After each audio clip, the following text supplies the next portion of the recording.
Armatura 12dan. Rustam, Ustoz rahmat, har doim yonimdasiz. ehtiyot bo'lay bolam. Shu qavatni to'qib bo'lsak, oylik planimiz to'lar ekanda.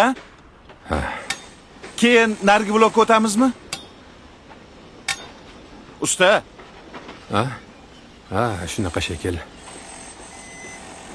Usta, bu oxirgisi. Ha, xo'p. Rostdan bugun oxirgi ish kuningizmi? Hammasini tashlaysizmi? 45 yillik ishni-ya. Men-ku yonimda bo'lsangiz xursand bo'laman. Lekin siz butun umringizni shu ishga berdingiz. Ketish ham oson bo'lmasa kerak. Achinaman sizga. Qanday o'tishni ham bilmayapman dadasi. Bugun ana hammaga aytasizmi? Mayli. Bardam bo'ling. Ha, bo'shashmanglar. Ha, oxirigacha davom ettiraveringlar. Ha, men sizni tushundim. Ha, Rustam. Ha, xo'p. Usta, Smenadan kelgan hammani yig'gin. tinchlikmi ish qilib? Ha, yig'sang bilasan. Men bu kasbga 16 yoshimdan kelganman. Xohlaganimdan emas, majburlikdan. Chunki o'shanda otam olamdan o'tib qolgandilar. 1-2 yil ishlab ketmoqchi edim. Endi qarasam 45 yil o'tib ketibdi. 45 yil. Shu vaqt ichida nimalarni ko'rmadim. Yo, men taqdirimdan nolimayman. Kasbimni yaxshi ko'raman. Eng xursand qiladigan narsa mana shunaqa uylarni qurib bitirishimiz bo'lardi. 3-4 yilda katta bir binoni o'zing bilmay ko'tarib qo'yish ajoyib ish. Bu-chi bir bolani katta qilgandek gap. Eng xafa qiladigan narsa esa o'sha obyektdan ketish edi. Chiqib ketishdan oldin devorlariga qo'l tekizib ketardim. Go'yo o'zing katta qilgan bolani tashlab ketayotgandek. Bugun ham aynan o'sha holat. Aynan o'sha. Faqat bu safar tashlab ketayotganim obyekt emas. Sizlar. Men ishdan ketyapman, nafaqaga. O'zimni esa bolalarini tashlab ketayotgan otaga o'xshatyapman. Kechiringlar.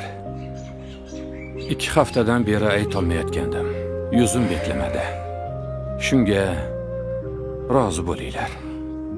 Usta, biz hammasini bilamiz. Nima? 2 haftadan beri shu dardni siz bilan birga yashab kelyapmiz. Qayerdan bilding? Keneyimdan. Faqat ularni urushib yurmang. Xavotir olganlardan aytdilar. Agar ruxsat bersangiz, hammamiz ichkariga kirsak. Ha, mayli, qani yuringlarchi. Yuringlar. Qani, ketdik. Yuri. Ketdikmi? Xo'sh usta, shogirdlaringizni 1-2 oz gaplari bor. Ha, shunaqami? Usta, esingizdami?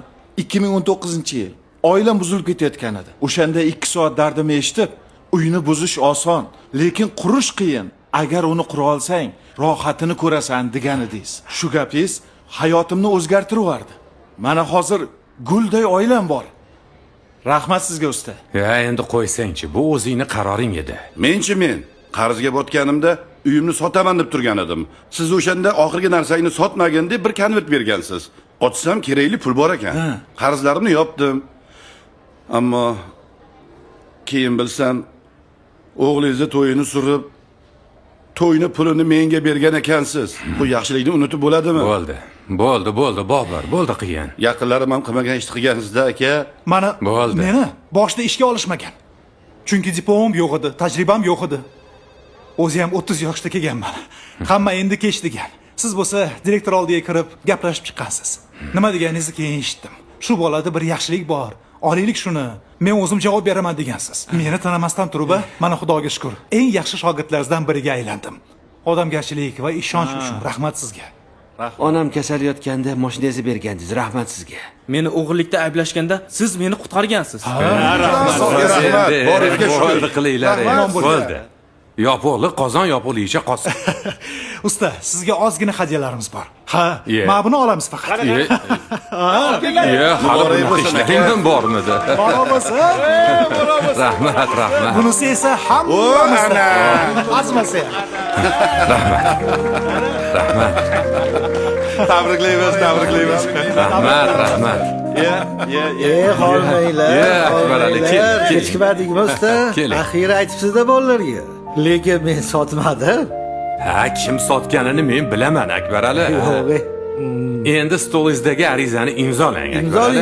imzolaymiz. Ha. Faqat bitta savol bor. Hop. Mana shu favorit loyihamizda birinchi g'ishtni kim qo'yganini bilasizmi? Bilmasam. Siz qo'ygansiz.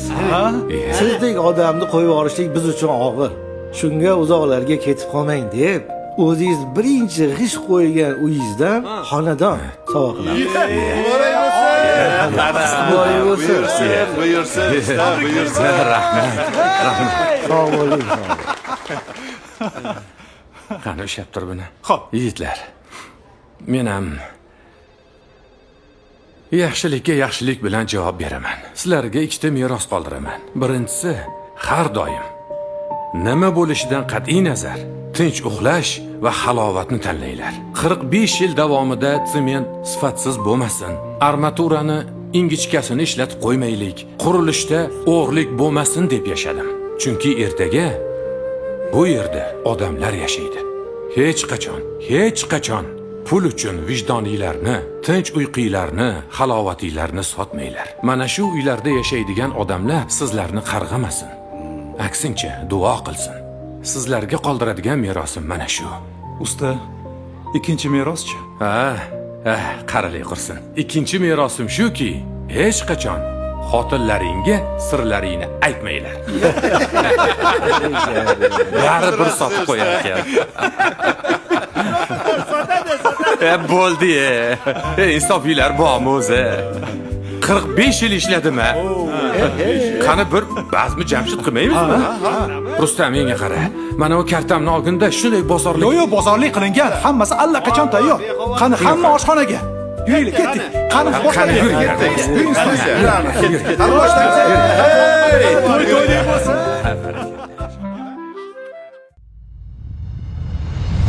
Centra Group. Siz orzu qilasiz. Biz barpo qilamiz.